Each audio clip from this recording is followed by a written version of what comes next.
Hi guys, welcome back to ABG Spoken English Classes. ಇವತ್ತಿನ ಈ ತರಗತಿಯಲ್ಲಿ ನಾವು 7ನೆಯ ತರಗತಿಯ ಸಮಾಜ ವಿಜ್ಞಾನ ವಿಷಯದ ಲೆಸನ್ ನಂಬರ್ 3 ಭಕ್ತಿ cult and Sufi heritage Kannada ಮತ್ತು ಇಂಗ್ಲಿಷ್ ಭಾಷೆಯಲ್ಲಿ ಇದನ್ನು ನಾವು ತಿಳಿದುಕೊಳ್ಳುತ್ತಾ ಸಾಗೋಣ ಬನ್ನಿ. So dear students, here 3.2 ಭಕ್ತಿ ಹೆರಿಟೇಜ್ ಆಫ್ ನಾರ್ತ್ ಇಂಡಿಯಾ ಉತ್ತರ ಭಾರತದ ಭಕ್ತಿ ಪರಂಪರೆ. Kabirdas, he was born in 1398 and he was died in 1518 common era. Kabiradasa is a famous saint of Bhakti cult and was a disciple of Ramananda. ಇಲ್ಲಿ ಭಕ್ತಿ ಪಂಥದ ಪ್ರಸಿದ್ಧ ಸಂತರಾಗಿರ್ತಕ್ಕಂಥವರು ಕಬೀರದಾಸರು. Kabirdas is a famous saint of bhakti cult. ಭಕ್ತಿ ಪಂಥದ ಒಬ್ಬ ಪ್ರಸಿದ್ಧ ಸಂತರಾಗಿರ್ತಕ್ಕಂಥವರು ಕಬೀರದಾಸರು. And was a disciple of Ramananda, ಮತ್ತು ರಾಮಾನಂದರ ಇವರು ಶಿಷ್ಯರಾಗಿದ್ದರು. ರಾಮಾನಂದರ ಶಿಷ್ಯರು ಯಾರು ಅಂತಂದರೆ ಕಬೀರದಾಸರು ಅಂಥೇಳಿ. He tried to bring harmony between Hindu and Muslim religions. ಇವರು ಹಿಂದೂ ಮತ್ತು ಮುಸ್ಲಿಂ ಧರ್ಮಗಳ ಮಧ್ಯೆ ಹಾರ್ಮನಿ, ಐಕ್ಯತೆ ತರುವುದಕ್ಕೆ ಬಹಳಷ್ಟು ಪ್ರಯತ್ನ ಮಾಡಿದ್ದಾರೆ. He was an adopted son of weaving Muslim couple Niru and Nima of Varanasi. He was adopted, ಇವರು ಒಬ್ಬ ಅಡಾಪ್ಟೆಡ್ ಆಗಿರುವಂತಹ ಮಗ ಅಂತ ಹೇಳ್ಬೋದು. ಅಂದರೆ ಇವರು ಸಾಕು ಮಗ ಅಂತ ಹೇಳ್ತಾ ಇದ್ದಾರೆ. ಯಾರಿಗೆ ಅಂತಂದರೆ ಅದು ಒಂದು ನೇಕಾರರ ಮುಸ್ಲಿಂ ಜೋಡಿ, ಅದು ನೀರು ಅಂತಕ್ಕಂಥವರು, ಮತ್ತು ನೀರು ಅಂತಕ್ಕಂಥವನು ಪುರುಷ, ನೀಮಾ ಅಂತಕ್ಕಂಥ ಮಹಿಳೆ ಇವರನ್ನು ಅಡಾಪ್ಟ್ ಮಾಡ್ಕೊಂಡಿದ್ದಾರೆ. ಅಡಾಪ್ಟೆಡ್ ಅಂತಂದರೆ ಸಾಕು ಮಗ ಅಂಥೇಳಿ ಅರ್ಥವನ್ನು ಕೊಡುತ್ತೆ. ಸೊ ಅವರು ಅಡಾಪ್ಟೆಡ್ ಮಗನಾಗಿರ್ತಕ್ಕಂಥ ಕಬೀರರು ಏನು ಮಾಡಿದರು ಅಂತ ನಿಮ್ಗೆ ಗೊತ್ತಾಯಿತು.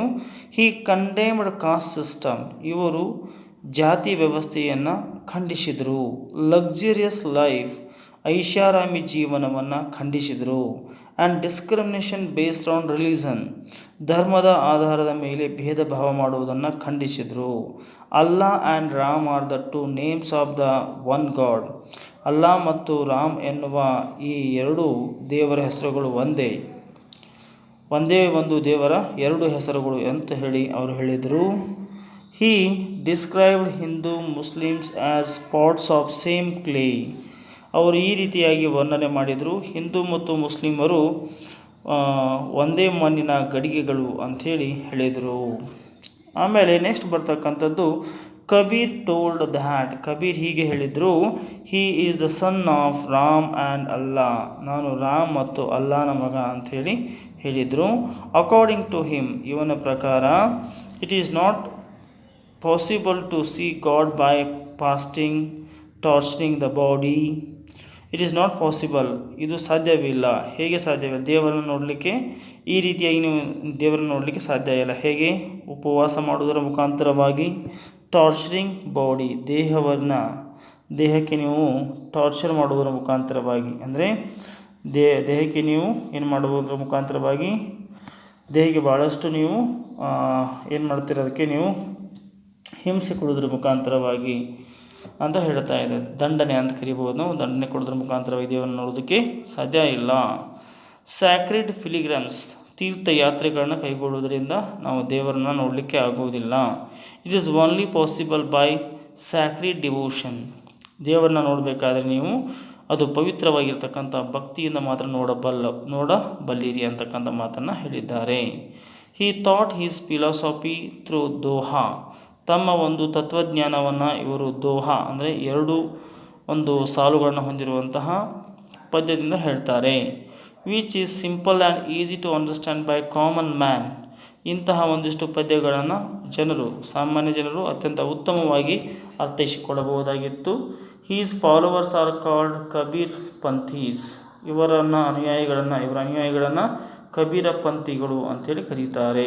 ನೆಕ್ಸ್ಟ್ ಬರ್ತಕ್ಕಂಥವರು ಗುರುನಾನಕರು. The Guru Nanak was born in 1469 and he was died in 1539 common era. Guru Nanak is the founder of Sikh religion. Sikh ಧರ್ಮವನ್ನು ಸ್ಥಾಪನೆ ಮಾಡಿರ್ತಕ್ಕಂಥವರು ಗುರುನಾನಕರು. ಹಿ ವಾಸ್ ಬೋರ್ನ್ ಇನ್ 1469. ಇವರು 1469ರಲ್ಲಿ ಜನಿಸಿದರು. ಆಟ್ ಥಲವಂಡಿ ಅಂತಕ್ಕಂಥ ಒಂದು ಪಂಜಾಬ್ನ ಪ್ರಾಂತ್ಯದಲ್ಲಿ ಬರುವಂಥ ಒಂದು ಊರು, ಅಲ್ಲಿ ಇವರು ನೆಲೆಸಿದರು. Now it is in Pakistan, ಅದು ಈಗ ಪಾಕಿಸ್ತಾನದಲ್ಲಿದೆ. ಇವರ ತಂದೆಯ ಹೆಸರು ಮೆಹತ್ ಕೌಲ್ ಅಥವಾ ಕಾಲುಚಂದ ಅಂತ ಹೇಳಿ ಅವರನ್ನು ಕರೀತಾ ಇದ್ದರು. ಆ್ಯಂಡ್ ತಾಯಿಯ ಹೆಸರು ಏನಂತಂದರೆ Tripta is the mother name of Guru Nanak. ಗುರುನಾನಕರ ತಾಯಿಯ ಹೆಸರು ತೃಪ್ತಾ ಎಂದಾಗಿತ್ತು. His parents, he stressed on good views of Hindu and Muslim religions. ಇವರು ಹಿಂದೂ ಮತ್ತು ಮುಸ್ಲಿಂ ಧರ್ಮದ ಸಮಾನ ಅಂಶಗಳನ್ನು ಒತ್ತಿ ಹೇಳಿದರು. ಮತಗಳ ಸಮಾನ ಅಂಶಗಳನ್ನು ಏನು ಮಾಡ್ತಾರೆ, ಸ್ವಲ್ಪ ಮಹತ್ವ ಕೊಟ್ಟು ಅವುಗಳನ್ನು ಹೇಳ್ತಾರೆ. And Muslim religions, he songs called as Japji are in Granth Sahib. ಇವರ ಧರ್ಮ ಗ್ರಂಥವಾಗಿರ್ತಕ್ಕಂಥದ್ದು ಅಂದರೆ ಸಿಖ್ ಧರ್ಮದ ಒಂದು ಪವಿತ್ರ ಗ್ರಂಥ ಯಾವುದು ಅಂದರೆ ಗ್ರಂಥ ಸಾಹೇಬ. ಆ ಗ್ರಂಥ ಸಾಹೇಬದಲ್ಲಿ ಜಪ್ಜಿ ಅಂತಕ್ಕಂತಹ ಒಂದು ಹಾಡುಗಳಿವೆ. ಇದು ಅವರ ಧರ್ಮ ಗ್ರಂಥವಾಗಿದೆ ಅಂತ ಹೇಳ್ತಾ ಇದ್ದಾರೆ. ಜಪ್ಜಿ ಅಂತಕ್ಕಂಥ ಹಾಡುಗಳು ಈ ಪುಸ್ತಕದಲ್ಲಿ ನಾವು ನೋಡ್ಬೋದು ಅಂಥೇಳಿ. ಸಿಖ್ ಕಲ್ಟ್ ಅಂದರೆ ಸಿಖ್ ಪಂಥ ಅಂತಕ್ಕಂಥದ್ದು ಹ್ಯಾಸ್ ಗಿವನ್ ಇಂಪಾರ್ಟೆನ್ಸ್ ಫಾರ್ ಜಪ ಆ್ಯಂಡ್ ಗುಡ್ ಡೀಡ್ಸ್. ಇಲ್ಲಿ ಈ ಸಿಖ್ ಪಂಥ ಏನಿದೆ ಇದು ಎದಕ್ಕೆ ಹೆಚ್ಚು ಮಹತ್ವವನ್ನು ಕೊಡ್ತಂದರೆ ಜಪ ಮಾಡುವುದನ್ನು ಮತ್ತು ಒಳ್ಳೆಯ ಕೆಲಸಗಳನ್ನು ಮಾಡುವುದಕ್ಕೆ ಹೆಚ್ಚು ಮಹತ್ವವನ್ನು ಕೊಟ್ಟಿತು. He stressed on gender equality. ಇವರು ಹೆಚ್ಚಿಗೆ ಮಹತ್ವ ಕೊಟ್ಟಿರ್ತಕ್ಕಂಥದ್ದು ಲಿಂಗ ಸಮಾನತೆಗೆ. Nanak had great belief in the existence of the god. Guru Nanak ಇವರಿಗೆ ದೇವರಲ್ಲಿ ಬಹಳಷ್ಟು ನಂಬಿಕೆ ಇತ್ತು, ಅಸ್ತಿತ್ವದಲ್ಲಿ ನಂಬಿಕೆ ಇತ್ತು. ಗಾಡ್ ಈಸ್ ಒನ್, ದೇವರು ಒಬ್ಬನಿದ್ದಾನೆ. ಆ್ಯಂಡ್ ಇಟರ್ನಲ್, ಅವನು ಸರ್ವತ್ರವಾಗಿದ್ದಾನೆ. ಹಿ ಪ್ರೊಕ್ಲೈಮ್ಡ್, ಈ ರೀತಿಯಾಗಿ ಅವರು ಅದನ್ನು ಹೇಳಿದರು. ಹಿ seed one can gain Guru through ಭಕ್ತಿ. ಪ್ರತಿಯೊಬ್ಬರು ಏನು ಮಾಡ್ಬೋದು ಅಂತಂದರೆ ಗುರುವನ್ನು ಪಡ್ಕೋಬಹುದು ಭಕ್ತಿಯ ಮುಖಾಂತರ. ಆ್ಯಂಡ್ ವಿತ್ ಭಕ್ತಿ ಒನ್ ಕ್ಯಾನ್ ಅಟೇನ್ ಮುಕ್ತಿ. ಮತ್ತು ಭಕ್ತಿಯ ಮೂಲಕ ನಾವು ಮುಕ್ತಿಯನ್ನು ಪಡೆಯಬಹುದು ಎನ್ನುವ ಅರ್ಥವನ್ನು ಕೊಡುವಂಥ ವಾಕ್ಯವನ್ನು ಅವರಲ್ಲಿ ಹೇಳಿದ್ದಾರೆ. He opposed social evils like idol worshipping. ಇವರು ಸಮಾಜದಲ್ಲಿರುವಂತಹ ಐಡಲ್ ವರ್ಷಿಪಿಂಗ್, ಮೂರ್ತಿ ಪೂಜೆಗಳನ್ನು ಏನು ಮಾಡ್ತಾರೆ, ಅಪೋಸ್ ಮಾಡಿದರು. He opposed social evils like idol worshipping, casteism ಜಾತೀಯತೆ ಮತ್ತು ಸತಿ ಸಿಸ್ಟಮ್, ಸತಿ ವ್ಯವಸ್ಥೆ ಅನ್ನೋದನ್ನು ಇವರು ಏನು ಮಾಡ್ತಾರೆ. ಸತಿ ಸಿಸ್ಟಮ್ ಅಂದರೆ ಗೊತ್ತಲ್ಲ ನಿಮಗೆ, ಪತಿ ಸತ್ತ ನಂತರ ಪತ್ನಿಯು ಆತನ ಚಿತೆಯಲ್ಲಿ ಹಾರಿ ಜೀವ ಕಳೆದುಕೊಳ್ಳುವುದಕ್ಕೆ ನಾವು ಸತಿ ಸಿಸ್ಟಮ್ ಅಂತ ಕರೀತೇವೆ. ಅದನ್ನು ಇವರು ಅಪೋಸ್ ಮಾಡಿದರು. During one of his travels, ಅವರು ಪ್ರಯಾಣ ಮಾಡುವಂಥ ಸಂದರ್ಭದಲ್ಲಿ ಈ ವಿಸಿಟೆಡ್ ಕರ್ನಾಟಕ, ಒಮ್ಮೆ ಅವರು ಕರ್ನಾಟಕವನ್ನು ಭೇಟಿ ಕೊಟ್ಟಿದ್ದರು. ಹಿ ಸ್ಟೇಡ್ ಇನ್ ಬೀದರ್, ಅವರು ಬೀದರ್ನಲ್ಲಿ ಉಳ್ಕೊಂಡಿದ್ದರು. ದ ಪ್ಲೇಸ್ ಕಾಲ್ಡ್ ನಾನಕ್ ಜರಾ, ಸ್ವೀಟ್ ವಾಟರ್ ಸ್ಪ್ರಿಂಗ್ ಅಂತ ಕರೀತಾರೆ ಅದನ್ನು. ನಾನಕ್ ಜರಾ ಅನ್ನೋದು ಸಹಿತ ಇವತ್ತಿಗೂ ಸಹಿತ ನಮ್ಮಲ್ಲಿ ಬೀದರ್ನಲ್ಲಿ ದೊರೆಯುತ್ತೆ ಅಂತಕ್ಕಂಥದ್ದು. ನೆಕ್ಸ್ಟ್ ಬರ್ತಕ್ಕಂಥವ್ರು ತುಳಸಿದಾಸ್. ಯಾರು, ತುಳಸಿದಾಸರು ಬರ್ತಾರೆ. ಇವ್ರ ಬಗ್ಗೆ ನೋಡೋಣ. Tulsidas was born in 1532 and he was died in 1623 Common Era. Tulsidas was the first to support Bhakti Marga in North India. ಉತ್ತರ ಭಾರತದಲ್ಲಿ ಭಕ್ತಿ ಮಾರ್ಗ ಪ್ರತಿಪಾದಕರಲ್ಲಿ ತುಳಸಿದಾಸರು ಅಗ್ರಗಣ್ಯರಾಗಿದ್ದಾರೆ. Tulsidas was the first to support bhakti ಮಾರ್ಗವನ್ನು ಬೆಂಬಲಿಸಿದವರಲ್ಲಿ ಇವರು ಅಗ್ರಗಣ್ಯರು. ಎಲ್ಲಿ, ಉತ್ತರ ಭಾರತದಲ್ಲಿ. ಹಿ ವಾಸ್ ಬೋರ್ನ್ ಇನ್ ಅ ಬ್ರಾಹ್ಮಣ ಫ್ಯಾಮಿಲಿ, ಇವರು ಬ್ರಾಹ್ಮಣ ಕುಟುಂಬದಲ್ಲಿ ಜನಿಸಿದರು. He has contributed to Hindu literature, ಇವರು ಹಿಂದೂ ಧರ್ಮದ ಒಂದು ಸಾಹಿತ್ಯಕ್ಕೆ ಬಹಳಷ್ಟು ಕೊಡುಗೆಗಳನ್ನು ನೀಡಿದ್ದಾರೆ. ಹಿ ರೋಟ್ ರಾಮಚರಿತಮಾನಸ, ಇವರು ರಾಮಚರಿತಮಾನಸ ಅನ್ನುವಂಥ ಒಂದು ಕೃತಿಯನ್ನು ಬರೆದಿದ್ದಾರೆ. This is great book in Hindi in the north, ಇದು ಹಿಂದಿ ಭಾಷೆಯಲ್ಲಿ ಬಹಳಷ್ಟು ಶ್ರೇಷ್ಠವಾಗಿರ್ತಕ್ಕಂಥ ಒಂದು ಪುಸ್ತಕವಾಗಿದೆ, ಅದು ಉತ್ತರ ಭಾರತದಲ್ಲಿ. ಇಟ್ ಈಸ್ ಫೇಮಸ್ ಆ್ಯಸ್ ತುಳಸಿ ರಾಮಾಯಣ. ಇದನ್ನು ತುಳಸಿ ರಾಮಾಯಣ ಎಂದು ಕರೆಯುತ್ತಾರೆ. ಯಾವುದನ್ನು? ರಾಮಚರಿತ ಮಾನಸವನ್ನು ತುಳಸಿ ರಾಮಾಯಣ ಎಂದು ಸಹಿತ ಕರೆಯುತ್ತಾರೆ. ಮತ್ತು ರಾಮಭಕ್ತ ತುಳಸಿದಾಸ ಎಂದಲೂ ಸಹಿತ ಕರೆಯುತ್ತಾರೆ ಇವರನ್ನು. ಹಿ ಶೋಡ್ ಡಿವೋಷನ್. ಇವರು ಭಾಳಷ್ಟು ಭಕ್ತಿಯನ್ನು ಬಿತ್ತಿದ್ರು ಅಂತಕ್ಕಂಥದ್ದು. ಹಿ ಸೋಡ್ ಭಕ್ತಿ ಆರ್ ಡಿವೋಷನ್, ಪ್ಯೂರ್ ಲೈಫ್ ಮತ್ತು ಪ್ಯೂರ್ ಲೈಫ್ ಇರಬೇಕು ಅಂತೇಳಿ, ಪವಿತ್ರವಾಗಿರ್ತಕ್ಕಂಥ ಜೀವನವಿರಬೇಕು. ಲವ್ ಪ್ರೇಮ ಇರಬೇಕು, ಅಫೆಕ್ಷನ್ ಪ್ರೀತಿ ಇರಬೇಕು, ಪೇಷನ್ಸ್ ತಾಳ್ಮೆ, ಜನರಾಸಿಟಿ ಉದಾರತೆ ಅಮಾಂಗ್ ದ ಪೀಪಲ್, ಈ ಎಲ್ಲ ಗುಣಗಳು ಜನರಲ್ಲಿ ಬೆಳಿಬೇಕು ಅಂತಕ್ಕಂಥದ್ದು. ದೈವಭಕ್ತಿ ಇರಬೇಕು, ಪರಿಶುದ್ಧ ಜೀವನ, ಪ್ರೀತಿ ಪ್ರೇಮ ಸಹನೆ ಔದಾರ್ಯಗಳನ್ನು ಜನಮನದಲ್ಲಿ ಇವರು ಸೋವಿಂಗ್ ಅಂದರೆ ಬಿತ್ತಿದ್ರು ಅಂತಕ್ಕಂಥದ್ದು. Okay dear students, here now we are going to see Mirabai. She was born in 1498 and she was died in 1569 common era. Mirabai is a renowned saint of India and is called as Radha of Kali Yuga. ಮೀರಾಬಾಯಿಯನ್ನು ನಾವು ಕಲಿಯುಗದ ರಾಧಾ ಎಂದು ಕರೆಯುತ್ತೇವೆ. ಮತ್ತು ಇವರು ಉತ್ತರ ಭಾರತದ ಸರ್ವಶ್ರೇಷ್ಠ ಒಬ್ಬ ಸಂತ ಅಥವಾ ಕೀರ್ತನಕಾರ್ತಿಯಾಗಿದ್ದಾಳೆ. Mirabai is a renowned saint of India ಅಂತ ಹೇಳ್ತಾರೆ. ಅಂದರೆ ಈ ಮೀರಾಬಾಯಿ ಅಂತಕ್ಕಂಥವರು ಮಹಾನ್ ಕೀರ್ತನಕಾರರಾಗಿದ್ದರು. ಜೊತೆಗೆ ಇವರನ್ನು ಕಲಿಯುಗದ ರಾಧೆ ಅಂತ ಹೇಳಿ ಕರೆಯಲಾಗತ್ತೆ. She was born in a Rajput family in Rajasthan. ಇವರು ರಜಪೂತ ಕುಟುಂಬದಲ್ಲಿ ರಾಜಸ್ಥಾನದಲ್ಲಿ ಜನಿಸಿದರು. She was Raja Ratan Singh daughter. ಇವರು ರಾಜ ರತನ್ ಸಿಂಗ್ ಅಂತಕ್ಕಂಥವರ ಮಗಳಾಗಿ ಜನಿಸಿದರು. ಆಮೇಲೆ she married prince of Mewar. ಮೇವಾಡದ ರಾಜನಿಗೆ ಇವರನ್ನು ಮದುವೆ ಮಾಡಿಕೊಡಲಾಯಿತು. She loved philosophy from her childhood. ಅವಳು ತನ್ನ ಬಾಲ್ಯದಿಂದಲೇ ಬಹಳಷ್ಟು ತತ್ವಜ್ಞಾನವನ್ನು ಇಷ್ಟಪಡ್ತಿದ್ರು ಅಂಥೇಳಿ, ಬಹಳಷ್ಟು ಆಧ್ಯಾತ್ಮ ಕಡೆಗೆ ಒಲವಿತ್ತು ಅವರಿಗೆ ಅಂತಕ್ಕಂಥದ್ದನ್ನು ಹೇಳ್ತಾ ಇದ್ದಾರೆ. So she spent her time in offering puja. ಇವರು ತಮ್ಮ ಹೆಚ್ಚಿನ ಸಮಯವನ್ನು ದೇವರ ಪೂಜೆಯಲ್ಲಿ ಕಳೀತಾ ಇದ್ದರು, ವಿಶೇಷವಾಗಿ ಕೃಷ್ಣನ ಪೂಜೆಯಲ್ಲಿ ಕಳೀತಾ ಇದ್ದರು. ಆ್ಯಂಡ್ ಮೆಡಿಟೇಷನ್ ಧ್ಯಾನದಲ್ಲಿ ಕಳೀತಾ ಇದ್ದರು. ಆ್ಯಂಡ್ ಸಿಂಗಿಂಗ್ ಮತ್ತು ಹಾಡೋದರಲ್ಲಿ ಕಳೀತಾ ಇದ್ದರು. Her mother in law oppose Har worshipping lord Krishna. ಅವರ ಅತ್ತೆ ಏನು ಮಾಡ್ತಾರೆ ಅಂತಂದರೆ ಕೃಷ್ಣನನ್ನು ಆರಾಧನೆ ಮಾಡ್ತಾ ಇದ್ದಾರಲ್ಲ ಅದನ್ನು ಅಪೋಸ್ ಮಾಡ್ತಾರೆ ಅಂತೇಳಿ. ಯಾಕೆ ನೀವು ಅತ್ತೆ ಏನು ಮಾಡ್ತಾರೆ, ಕಟುವಾಗಿ ಅದನ್ನು ವಿರೋಧಿಸ್ತಾಳೆ, ನೀನು ಕೃಷ್ಣನ ಆರಾಧನೆ ಮಾಡಬೇಡ ಅಂತ ಹೇಳ್ತಾಳೆ. Mirabai could not tolerate this. ಇದನ್ನು ಸಹಿಸಲಾರದಂತಹ ಮೀರಾಬಾಯಿ ಅವರು and she left to Vrindavan. ಅವರು ಅಲ್ಲಿ ಆ ಅರಮನೆಯನ್ನು ತೊರೆದುಬಿಟ್ಟು ಏನು ಮಾಡ್ತಾರೆ, ಬೃಂದಾವನಕ್ಕೆ ಬರ್ತಾರೆ. And pilgrimage place of Shri Krishna. ಈ ಬೃಂದಾವನ ಅಂತಕ್ಕಂಥದ್ದು ಒಂದು ಯಾತ್ರಾ ಸ್ಥಳವಾಗಿದೆ. ಅದು ಕೃಷ್ಣನ ಒಂದು ಯಾತ್ರಾ ಸ್ಥಳವಾಗಿರ್ತಕ್ಕಂಥ ಬೃಂದಾವನಕ್ಕೆ ಬರ್ತಾರೆ, ಕ್ಷೇತ್ರಕ್ಕೆ ಬಂದಿರ್ತಾರೆ. Her songs are full of devotion and love. ಅವಳ ಒಂದು ಹಾಡುಗಳಲ್ಲಿ ಕೃಷ್ಣನ ಬಗ್ಗೆ ಕೃಷ್ಣ ಬಗ್ಗೆ ಇರತಕ್ಕಂಥ ಭಕ್ತಿ ಮತ್ತು ಪ್ರೀತಿಯನ್ನು ಪ್ರೇಮವನ್ನು ಇದರಲ್ಲಿ ಅವರು ರಚನೆ ಮಾಡಿದ್ದಾರೆ ಅಂತ ಹೇಳ್ತಾ ಇದ್ದಾರೆ. And Giridhara Gopala is her favourite god. Giridhara Gopala ಅಂತಕ್ಕಂಥವರು ಅವರ ಒಂದು ಆಧ್ಯಾತ್ಮಿಕ ದೇವರಾಗಿದ್ದರು ಮತ್ತು ನೆಚ್ಚಿನ ದೇವರಾಗಿದ್ದರು. She has remained eternal due to her thousands of bhajans. ಇವತ್ತಿಗೂ ಸಹಿತ ತನ್ನ ನೂರಾರು ಭಜನೆಗಳಿಂದ ಮೀರಾಬಾಯಿಯವರು ಇಂದಿಗೂ ಜನಮನದಲ್ಲಿ ಶಾಶ್ವತವಾಗಿ ನೆಲೆ ನಿಂತಿದ್ದಾರೆ ಅನ್ನುವಂಥ ಮಾತನ್ನು ಸಹಿತ ಹೇಳ್ತಾ ಇದ್ದಾರೆ. So let us see now Chaitanya. He was born in 1485 and he was died in 1533 common era. Chaitanya was born in. ಚೈತನ್ಯರು ಏನು ಮಾಡಿದ್ದಾರೆ ಅಂತಂದರೆ ನವದ್ವೀಪ ಅಥವಾ ನಾಡಿಯಾ ಅನ್ನುವಂಥ ಒಂದು ಊರಿನಲ್ಲಿ ಜನಿಸಿದರು.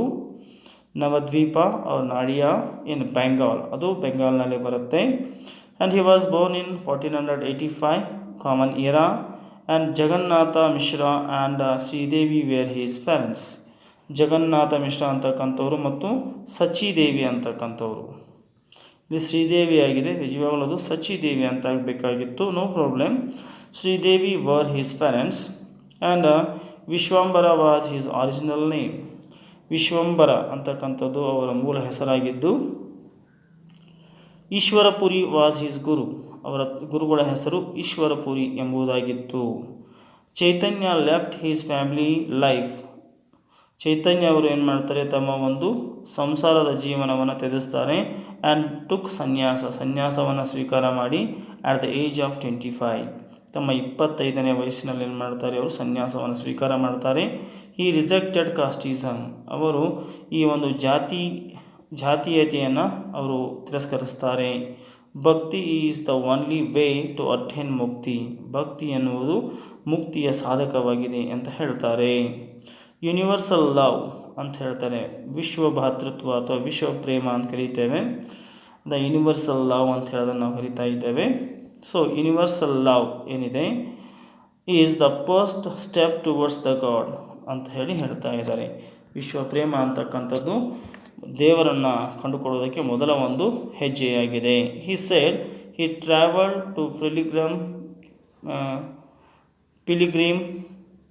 Pilgrimage palaces of India. ಇವರು ಭಾಳಷ್ಟು ಈ ಪಿಲಿಗ್ರಿಮೇಜ್ ಅಂತಂದರೆ ಈ ದೇವಸ್ಥಾನಗಳಿರ್ತಕ್ಕಂತಹ ಒಂದಿಷ್ಟು ಊರುಗಳಿಗೆ ಹೋಗಿ ಇವರು ಅಡ್ಡಾಡಿದ್ದಾರೆ ಅಂಥೇಳಿ ಹೇಳ್ತಾ ಇದ್ದಾರೆ. ತೀರ್ಥಯಾತ್ರೆಯನ್ನು ಕೈಗೊಂಡರು ಅಂತಲೂ ಹೇಳ್ತಾ ಇದ್ದಾರೆ.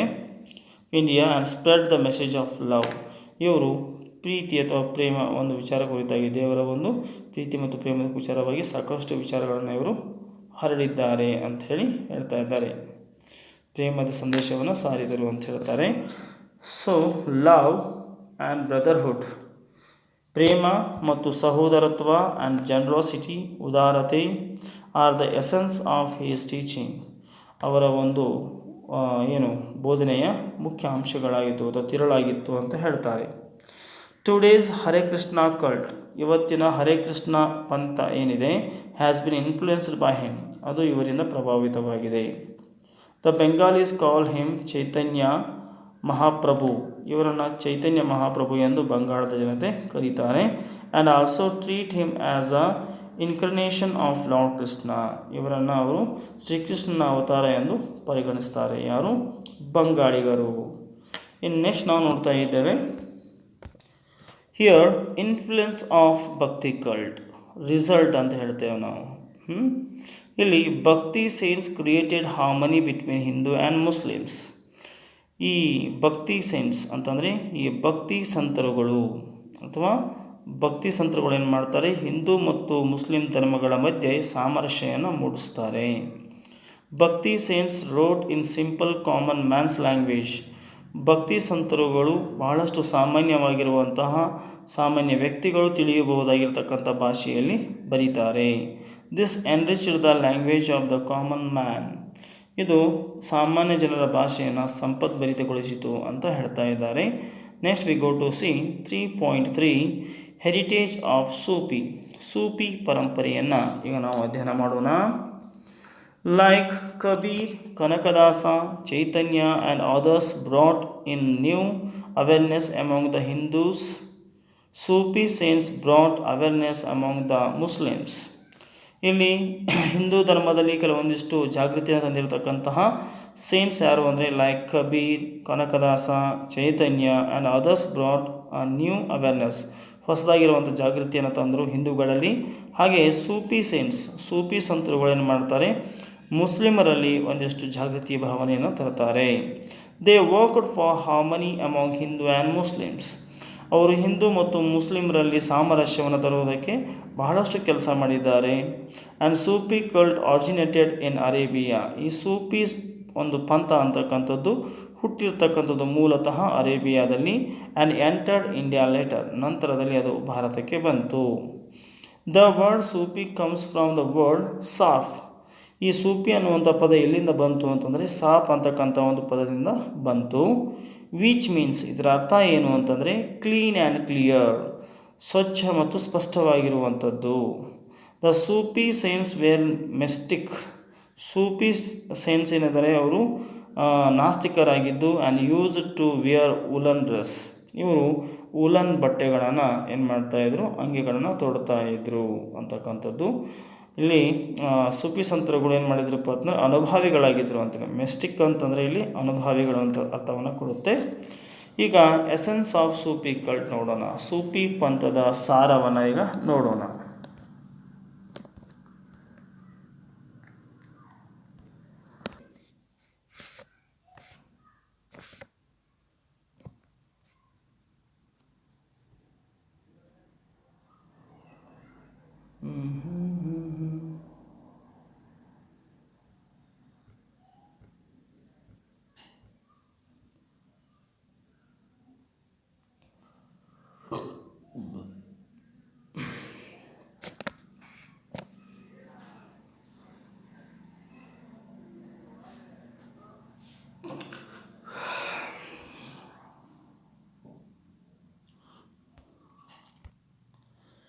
Okay, dear students, here Nizamuddin Auliya, he is one of the main Sufi saints.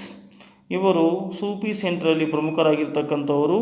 He lived in Delhi, ಅವರು ದೆಹಲಿಯಲ್ಲಿ ವಾಸವಾಗಿದ್ದರು. Dear students, here he lived in Delhi and lived a life of ಪವರ್ಟಿ, ಬಹಳಷ್ಟು ಬಡತನದ ಜೀವನವನ್ನು ಇವರು ನಡೆಸಿದರು ಅಥವಾ ಬದುಕಿದರು ಅಂತಕ್ಕಂಥದ್ದನ್ನು ಇಲ್ಲಿ ನಾವು ನೋಡಬಹುದು. ಆಮೇಲೆ masjid with the thatched roof was his centre of activity. ಹುಲ್ಲಿನಿಂದ ಮಾಡಿರುವಂತಹ ಒಂದು ಮಸೀದಿಯನ್ನು ಇವರು ನಿರ್ಮಾಣ ಮಾಡಿಕೊಂಡಿದ್ದರು. ಅದು ಅವರ ಒಂದು ಚಟುವಟಿಕೆಯ ಕೇಂದ್ರವೂ ಆಗಿತ್ತು ಅಂತ ಹೇಳ್ತಾ ಇದ್ದಾರೆ. He refused the village gifted by sultan of Delhi. Sultan of Delhi ಅಂದರೆ ದೆಹಲಿಯ ಸುಲ್ತಾನ ಇವರಿಗೆ ಏನು ಮಾಡ್ತಾರೆ, ಒಂದು ಹಳ್ಳಿಯನ್ನು ಕೊಡುಗೆಯಾಗಿ ಅಥವಾ ಉಡುಗೊರೆಯಾಗಿ ನೀಡಿದಾಗ ಇವರು ಅದನ್ನು ತಿರಸ್ಕರಿಸ್ತಾರೆ. ಹಿ ರೆಫ್ಯೂಸ್ಡ್ ಅಂದರೆ ತಿರಸ್ಕರಿಸುವುದು. The village gifted by sultan of Delhi, ಆ ಒಂದು ದೆಹಲಿಯ ಸುಲ್ತಾನರು ಕೊಟ್ಟಿರ್ತಕ್ಕಂತಹ ಆ ಒಂದು ಹಳ್ಳಿಯನ್ನು ಇವರು ತಿರಸ್ಕರಿಸ್ತಾರೆ. He preached to the devotees who visited him. ಇವರು ತಮ್ಮನ್ನು ಭೇಟಿಯಾಗಿರ್ತಕ್ಕಂತಹ ಭಕ್ತರಿಗೆ ಈ ರೀತಿಯಾಗಿ ಬೋಧನೆ ಮಾಡ್ತಾಯಿದ್ರು. To practise good quality and kindness, ಇಲ್ಲಿ ಒಳ್ಳೆಯ ಗುಣಗಳನ್ನು ಮತ್ತು ಒಳ್ಳೆಯ ಕೆಲಸಗಳನ್ನು ಮಾಡಿ ಎನ್ನುವಂಥದ್ದನ್ನು ಹೇಳ್ತಾ ಇದ್ದರು. ನೆಕ್ಸ್ಟ್ ಬರ್ತಕ್ಕಂಥದ್ದು Khwaja Bande Nawaz. Bande Nawaz is a famous Chishti Sufi saint. Bande ನವಾಜರು ಪ್ರಸಿದ್ಧ ಚಿಸ್ತಿ ಸೂಫಿ ಸಂತರು ಅಂತ ಹೇಳ್ತಾ ಇದ್ದಾರೆ. He was the disciple of Nasiruddin. ಇವರು ನಸಿರುದ್ದೀನ್ ಅಂತಕ್ಕಂಥ ವ್ಯಕ್ತಿಯ ಶಿಷ್ಯರಾಗಿದ್ದು ಆಫ್ ದೆಹಲಿ. ಬಂದೇ ನವಾಜ್ ಮೀನ್ಸ್, ಬಂದೇ ನವಾಜ್ ಅಂದರೆ ಏನು ಅರ್ಥ ಅಂದರೆ protector of those who came to his shelter. ಯಾರು ಅವರ ವಾಸಸ್ಥಾನಕ್ಕೆ ಬರ್ತಾರೋ ಅವರನ್ನು ಸಂರಕ್ಷಿಸುವಂಥ ಕೆಲಸವನ್ನು ಮಾಡ್ತಕ್ಕಂಥವನಿಗೆ ಏನಂತೆ ನಾವು ಬಂದೇ ನವಾಜ್ ಅಂತ ಕರೀತೇವೆ. ಹೀಸ್ ಆರಿಜಿನಲ್ ನೇಮ್, ಇವನ ಮೂಲ ಹೆಸರು ಏನಾಗಿತ್ತು ಅಂದರೆ ಗಿಸುದ್ರಾಜ್ ಅಂತಾಗಿತ್ತು ಅಥವಾ ಗಿಸುದ್ರಾಜ್ ಅಂತ ಆಗಿತ್ತು. ಮೀನ್ಸ್ ಲಾಂಗ್ ಹೇರ್ಡ್, ಅದರ ಅರ್ಥ ಏನು ಅಂದರೆ ಉದ್ದನೆಯ ಕೂದಲನ್ನು ಹೊಂದಿರುವಾತ ಎಂಬ ಅರ್ಥವನ್ನು ಕೊಡ್ತಾ ಇತ್ತು. He knew Sanskrit, Arabic, Persian, Dakhani. ಈ ವ್ಯಕ್ತಿಗೆ ಭಾಳಷ್ಟು ಭಾಷೆಗಳಲ್ಲಿ ಪರಿಣಿತಿ ಇತ್ತು. ಸಂಸ್ಕೃತ, ಅರೇಬಿಕ್ ಮತ್ತು ಪರ್ಸಿ, ದಖನಿ ಅಂದರೆ ಉರ್ದು ಭಾಷೆಯಲ್ಲಿ ಇವರು ಸಾಕಷ್ಟು ಪರಿಣಿತಿಯನ್ನು ಹೊಂದಿದ್ದರು. Many more languages. He settled in Kalaburagi, ಇವರು ಕಲಬುರ್ಗಿಯಲ್ಲಿ ನೆಲೆಸಿದ್ರು. He was respected by the king of Firoz Shah. King Firoz Shah ಇವರಿಗೆ ತುಂಬ ಗೌರವವನ್ನು ಕೊಡ್ತಾ ಇದ್ದ. He wrote in Dakhani language, ಇವರು ಉರ್ದು ಭಾಷೆಯಲ್ಲಿ ಬರೆದರು. His literature is still preserved, ಇವರು ಬರೆದಿರ್ತಕ್ಕಂತಹ ಸಾಹಿತ್ಯವನ್ನು ಇವತ್ತಿಗೂ ಕಾಯ್ದಿರಿಸಲಾಗಿದೆ. ಇನ್ ಕಲಬುರ್ಗಿ ಲೈಬ್ರರಿ, ಕಲಬುರ್ಗಿಯ ಲೈಬ್ರರಿ ಸಿಗ್ತದೆ. Every year his urs is held in the Kalaburagi, ಇವರ ಹೆಸರಿನ ಮೇಲೆ ಮುಸ್ಲಿಮರು ಜಾತ್ರೆಯನ್ನು ಮಾಡ್ತಕ್ಕಂಥದ್ದು, ಉರುಸನ್ನು ಮಾಡ್ತಕ್ಕಂಥದ್ದು ನಾವು ಕಲಬುರಗಿಯಲ್ಲಿ ನೋಡಬಹುದು. ನೆಕ್ಸ್ಟ್ ಬರ್ತಕ್ಕಂಥದ್ದು ಚಿಸ್ತಿ ಸೆಕ್ಟ್ ಅಥವಾ ಚಿಸ್ತಿ ಪಂಥ ಅನ್ನುವಂಥದ್ದಿದೆ. ಇನ್ ಸೂಫಿ ಕಲ್ಟ್, ಸೂಫಿ ಒಂದು ಪಂಥದಲ್ಲಿ Chishti sector is important. Chishti ಅನ್ನೋದು ಪ್ರಮುಖವಾಗಿರ್ತಕ್ಕಂಥ ಒಂದು ಪಂಗಡವಾಗಿದೆ. Moinuddin Chishti is the founder of this. Moinuddin Chishti ಅಂತಕ್ಕಂಥವನು ಇದರ ಸ್ಥಾಪಕನಾಗಿದ್ದು. He came and settled in Ajmer, ಇವರು ಬಂದಿರತಕ್ಕಂಥದ್ದು ಅಜ್ಮೀರ್ ಬಂದು ನೆಲೆಸಿರ್ತಾರೆ. ಯಾರು? ಮೈನುದ್ದೀನ್ ಚಿಸ್ತಿ ಅಂತಕ್ಕಂಥವ್ರು ಅಜ್ಮೀರ್ಗೆ ಬಂದು ನೆಲೆಸಿದ್ರು. ಡಿವೋಷನ್ ಟುವರ್ಡ್ಸ್ ಗಾಡ್ ಅಂದರೆ ದೇವರ ಕಡೆಗೆ, ಡಿವೋಷನ್ ಟುವರ್ಡ್ಸ್ ಗಾಡ್ ಅಂದರೆ ದೇವರ ಕಡೆಗೆ ನೀವು ಭಕ್ತಿಯನ್ನು ತೋರಿಸಬೇಕು ಅಂತಕ್ಕಂಥದ್ದು ಅವರ ಒಂದು ಮುಖ್ಯವಾಗಿರ್ತಕ್ಕಂಥ ತತ್ವವಾಗಿತ್ತು. ಆ್ಯಂಡ್ ಸರ್ವಿಸ್ ಟು ಗುರು, ಮತ್ತು ಟೀಚರ್ಗೆ ಅಥವಾ ಶಿಕ್ಷಕರಿಗೆ ನೀವು ಸೇವೆಯನ್ನು ಸಲ್ಲಿಸಬೇಕು. Good life are main features. ಮತ್ತು ಒಳ್ಳೆಯ ಜೀವನವನ್ನು ನಡೆಸಬೇಕನ್ನೋದು ಈ ಚಿಸ್ತಿಯ ಒಂದು ಮುಖ್ಯವಾಗಿರ್ತಕ್ಕಂಥ ಒಂದು ತತ್ವವಾಗಿತ್ತು ಅಂತ ಹೇಳ್ತಾರೆ. ಇಲ್ಲಿ ದೈವಭಕ್ತಿ, ಗುರು ಸೇವೆ, ಸನ್ಮಾರ್ಗದಲ್ಲಿ ನಡೆಯುವುದು ಚಿಸ್ತಿ ಅನುಯಾಯಿಗಳ ಲಕ್ಷಣವಾಗಿತ್ತು ಅಂತೇಳಿ ಹೇಳ್ತಾರೆ. Of Chishti followers he had concern for harmony of Hindu and Muslims. ಇವರು ಹಿಂದೂ ಮುಸ್ಲಿಂ ಸಾಮರಸ್ಯದ ಬಗ್ಗೆ ಕಾಳಜಿ ವಹಿಸಿದ್ರು. ಹಿ ರೋಟ್ ಇನ್ ದಖ್ನಿ. ಇವರು ಉರ್ದು ಭಾಷೆಯಲ್ಲಿ Salim Chishti from Fatehpur Sikri was famous among them. ಇವರು ಬರೆದಂಥ ಕೃತಿ ಬರೆದರು, ಒಂದು ಭಾಷೆಯಲ್ಲಿ ಕೃತಿ ಬರೆದಿದ್ದಾರೆ. ಫತೇಪುರ ಸಿಕ್ರಿ ಎಂಬಲ್ಲಿನ ಸಲೀಂ ಚಿಸ್ತಿ ಪ್ರಸಿದ್ಧವಾಗಿದೆ. ಫತೇಪುರದಲ್ಲಿ ಬರ್ತಕ್ಕಂಥ ಒಂದು ಸಲೀಂ ಚಿಸ್ತಿ ಅನ್ನೋದು ತುಂಬ ಪ್ರಸಿದ್ಧವಾಗಿರ್ತಕ್ಕಂಥದ್ದನ್ನು ನೋಡ್ಬೋದು. ಇಲ್ಲಿದೆ ನೋಡ್ಕೋಬೋದು, ಚಿತ್ರ ಕೊಟ್ಟಿದ್ದಾರೆ ಇಲ್ಲಿ. ಇಲ್ಲಿಗೆ this lesson is mostly completed. So dear students, ಇಲ್ಲಿಯವರೆಗೆ ನೀವು ನಿಮ್ಮ ನೆಚ್ಚಿನ ಚಾನಲ್ ಆಗಿರುವ ABG ಸ್ಪೋಕನ್ ಇಂಗ್ಲೀಷ್ ಕ್ಲಾಸ್ಗೆ ನೀವಿನ್ನೂ ಸಬ್ಸ್ಕ್ರೈಬ್ ಆಗಿಲ್ಲ ಅಂದರೆ ಈಗಲೇ ಸಬ್ಸ್ಕ್ರೈಬ್ ಆಗಿ. ಈ ವಿಡಿಯೋ ನಿಮಗೆ ಇಷ್ಟ ಆದರೆ ದಯವಿಟ್ಟು ಲೈಕ್ ಮಾಡಿ ಮತ್ತು ಶೇರ್ ಮಾಡಿ ಅಂತ ಹೇಳ್ತಾ ಧನ್ಯವಾದಗಳು.